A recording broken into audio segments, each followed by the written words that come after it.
신바람 사연 아파트. 오늘의 사연 시작하겠습니다. 안녕하세요. 매번 사연 듣기만 하다가 이렇게 사연을 보내보네요. 조금 지난 이야기이긴 한데 오랜만에 동서를 만났어요.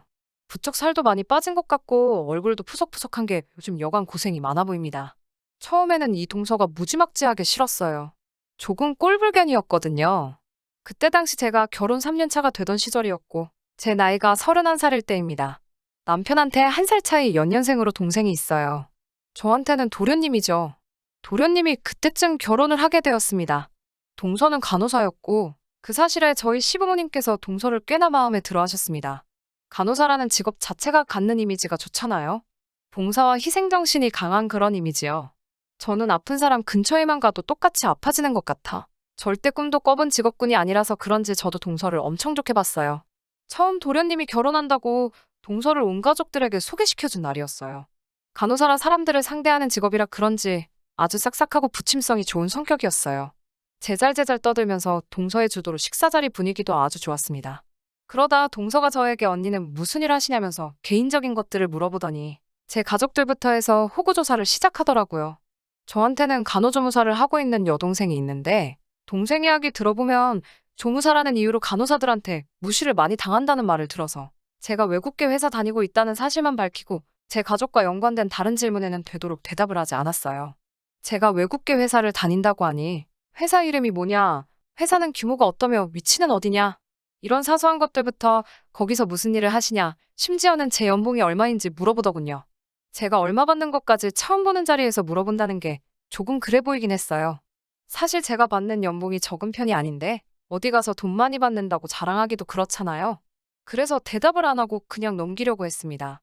제가 맨 처음 취직했을 때는 연봉이 많은 편이 아니었습니다. 회사 자체가 신입 기간에는 연봉을 적게 주다가 연차수와 경력이 쌓이게 되면 연봉을 많이 올려주는 회사예요. 그리고 그 오르는 정도가 굉장히 높습니다. 결혼할 당시에는 신입 직원이었으니까 연봉이 엄청 적을 때예요. 그래서 지금 얼마 받는지는 남편만 알고 나머지 시댁 식구들은 그 당시 제가 얼마를 받는지 아무도 모르는 상황이었어요. 그때 받던 것보다 2배가 넘게 올랐지만 괜히 잘난 척하는 것인가도 싶고 솔직히 시댁 식구들한테 제 연봉 오른 사실을 알려주고 싶지도 않아서 동서의 질문에 우물쭈물 대답을 못하고 있었는데 시부모님께서 제가 결혼 준비하던 당시에 받던 연봉을 동서에게 말해주더군요. 첫째 며느리는 한 달에 200은 벌걸? 여자치고는 잘 버는 편이지. 라고 대답을 하니 동서가 200 정도가 잘 버는 거라고요? 라고 말하더니 갑자기 자기 이야기를 시작했습니다. 도련님이 우리 와이프는 어쩌고 하면서 추켜 세워주고 결혼할 상대 챙겨주는 건 알겠는데 대화의 화제가 동서랑 제가 버는 돈의 차이가 얼마나 나는지 비교하듯이 말하고 있어서 정말 기분이 조금 그랬네요. 그 자리에 있는 누구도 동서한테 물어보지 않았는데 그 자리에서 동서가 자기 연봉을 그냥 오픈해버리더라고요. 3교대 할 때는 거의 4천 정도 받았는데 지금은 주간 근무만 하느라 그때보다 조금 줄었다면서 말하는데 저한테는 그게 저 들으라는 식으로 자랑하는 것처럼 들렸습니다. 그때는 그냥 그러려니 했어요. 어차피 자리의 주인공은 제가 아니고 도련님하고 동서였으니까요. 그리고 얼마 뒤 남편하고 도련님 내에서 넷이서 따로 2번째 만난 자리에서 동서가 갑자기 제 동생 이야기를 어디서 들었는지 제 동생이 조무사 한다면서요? 하면서 말을 걸어오더라고요. 아마 도련님이 말해준 건가 싶었어요. 동서는 오지랖을 부리며 저한테 제 동생이 궁금한 게 있으면 자기 연락처를 주라고 말하면서 도와줄 게 있으면 자기한테 연락을 하라고 하더라고요. 그러면서 조무사는 비전도 없고 간호사들한테 무시당하는 직업이니 동생한테 더 늦기 전에 대학 가서 진짜 간호사가 되는 공부를 하라고 하는 게 좋겠다는 식으로 제게 충고를 해왔어요.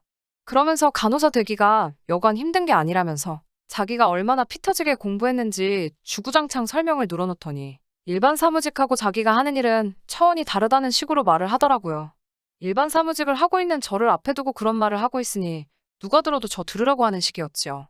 동서가 하는 일을 무시하는 건 아니지만 자기가 엄청 고귀하고 대우받는 일을 하는데 말하며 저를 깎아내리려 드는 게 뻔히 보여서 기분이 썩 좋지는 않았습니다. 그날 저녁 식사는 저희 집에서 하게 되었어요. 식사 준비하는데 동서가 저를 도와주는 것까지는 바라지 않았지만 저희 집안 구석구석을 돌아다니면서 저희 살림들 보고 이건 어디 브랜드냐 물어보고 가격은 얼마냐 물어보고 있더라고요.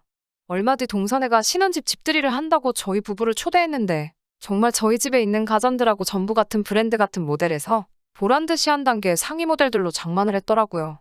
그때부터 조금 오지랖 부리고 잘난 척하는 동서가 마음에 썩 들지는 않았지만 제가 결혼 파토 낼 것도 아니고 이제 한 식구가 될 사람인데 잘 지내봐야지 하는 생각에 그냥 그러려니 했습니다. 아무튼 그렇게 동서는 한 식구가 되었어요. 그렇지만 동서의 잘난 척은 거기서 멈추지 않았습니다. 시부모님네와 도련님네 함께해서 식사를 하고 나서 제가 계산을 하러 가면 동서가 쪼르르 따라 나와서 자기 카드를 들이밀며 언니가 돈이 어딨냐고 그 돈으로 언니 필요한 거 하시라면서 자기가 계산한다고 하더라고요. 마치 말하는 투가 자기가 저보다 돈을 잘 버는 줄 알고 동서가 아니라 제 형님 노릇하려고 한다고 해야 하나. 도련님네 신혼집이 가까운 편이라서 부부끼리 같이 저녁 식사라도 할라 치면 제가 회사 일 때문에 조금 늦거나 하는 경우가 있는데 언니네 회사는 그 돈 주고 사람 부리면서 늦게까지 잡아놓냐면서 정작 회사 다니는 저는 가만히 있는데 지가 더 열을 내더라고요. 늦게 온 저를 걱정해주며 회사를 까듯이 말하지만 실상은 저한테 그 돈 받고 그 시간까지 일하냐를 돌려서 말하려는 게 너무 티가 났어요. 그날 같이 식사를 하면서 어버이날도 다가오니 시부모님 그때에서 여행도 보내드리고 용돈도 어느 정도 드리자고 했더니 엄청 걱정해주는 표정으로 언니? 여행도 보내드리고 용돈도 드리면 돈이 한두 푼이 아닌데? 언니네 그 정도 형편이 되세요? 라고 물어보네요. 그해 여름은 남편하고 휴가 맞춰서 유럽 여행을 다녀왔어요. 아이 생기기 전에 유럽에는 꼭 다녀오자며 벼르고 벼르다가 다녀온 여행이었는데 휴가 때는 유럽 여행을 가기로 했다는 말에 언니, 돈 잘 버나 봐요. 아주버님이 아주 힘드시겠어요. 라고 말하며 빈정대면서 이야기하는데 그러고는 얼마 뒤에 저한테 와서 자기들도 내년에 유럽 여행 가기로 예약했다고 자랑을 하더라고요. 사사건건 저랑 비교하려고 하고 만날 때마다 스트레스 받기는 하는데 솔직히 사소한 거 가지고 동서랑 기싸움 하느냐는 소리 들을까봐 어디 가서 말도 못하겠고. 그런데 가만 생각해보니 이 모든 것의 원흉이 동서가 저보다 잘나고 돈도 훨씬 잘 번다고 생각하는 것 같아서 도련님이나 제 남편이나 직장도 비슷한 수준이고 버는 돈도 큰 차이가 없으니 저를 걸고 넘어지면서 두 부부를 비교했을 때 자기들이 더 형편이 낫다고 생각하는 거라는 생각이 들더라고요. 그렇다고 이제 와서 제 입으로 동서한테 응? 사실 내 연봉은 얼마야? 너보다 많이 벌지? 하는 것도 우스운 것 같고 다른 좋은 방법이 없나 생각했어요. 부부끼리 자주 식사를 하는 편인데 도련님네를 집으로 초대를 했습니다.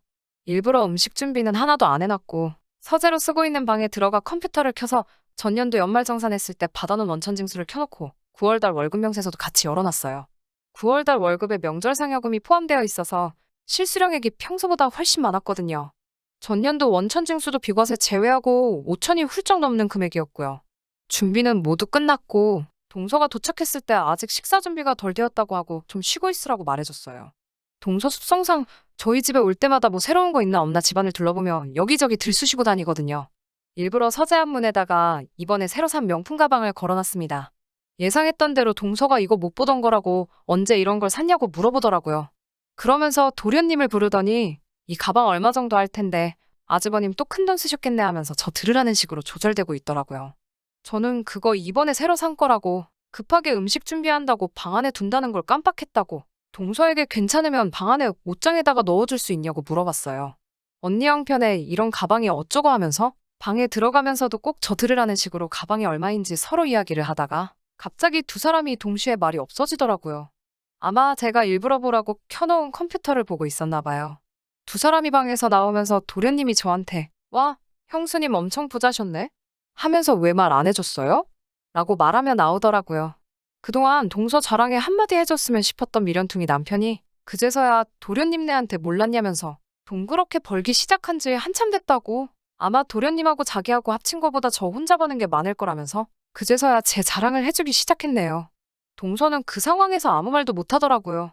식사 준비 끝나고 밥 먹는데도 무슨 나라 이름 백성처럼 깨작대면서 먹다가 멍하니 어딘가 응시를 하고 괜히 한숨만 푹푹 내쉬고 있었고요. 제가 동서에게 이거 비싼 고기인데 입에 안 맞아요? 이번에 보너스가 넉넉하게 나와서 비싼 걸로 산 건데 아까 동서가 걸어준 그 가방도 이번에 보너스 받은 걸로 하나 산 거예요. 하면서 자랑을 했죠. 평소에는 가방 얼마 주고 샀냐, 생일 선물 받은 거냐 등등 꼬치꼬치 물어볼 동서가 그날따라 말도 한마디 안 하고 가만히 있다가 식사 후에 제가 내어온 커피만 마시고 바로 집으로 갔어요. 별거 아니겠지만 풀이 죽은 동서 뒷모습을 보니까 그동안 참아왔던 분이 풀리며 너무 후련하더라고요. 이제 어디 가서 돈 얘기나 회사 이야기는 안 할 것 같아서 그것도 너무 좋았고요. 아무튼 그때 당시에 시도 때도 없이 하는 동서의 비교질이 참 지치고 동서가 마음에 들지 않았는데 요즘 코로나다 뭐다 눈코 뜰 새 없이 바쁘고 고생하는 동서 보면 마음이 안쓰럽습니다. 동서가 하는 행동거지가 마음에 안 들었을 뿐이지. 요즘 동서 일하는 거 보면 정말 밤낮 없이 그 위험한 데서 고군분투하고 환자들뿐만 아니라 병이 더 확산되지 않게 정신없이 일하는 모습을 보면 어떤 의미로는 존경스러워요. 저는 정말 죽었다가 깨어나도 못할 일을 저희 동서가 하고 있습니다. 최근에 같이 식사할 때 파견근무로 돈을 7천 가까이 벌었네 이런 이야기를 늘어놓는 걸 보니 이참에 또 자기 자랑 시작하려는가 싶기는 한데 이번만큼은 동서한테 져주려고요. 지금은 동서네랑도 사이도 좋고 서로 힘이 되면서 잘 살고 있습니다. 옛날 이야기인데 끝까지 들어주신 분들 너무 감사합니다. 좋은 사연 있으면 또 보내보도록 할게요. 끝까지 들어주셔서 감사합니다. 오늘의 사연은 여기까지입니다. 구독과 좋아요, 알람 설정 부탁드리고 더 좋은 사연으로 다시 찾아뵙겠습니다. 감사합니다.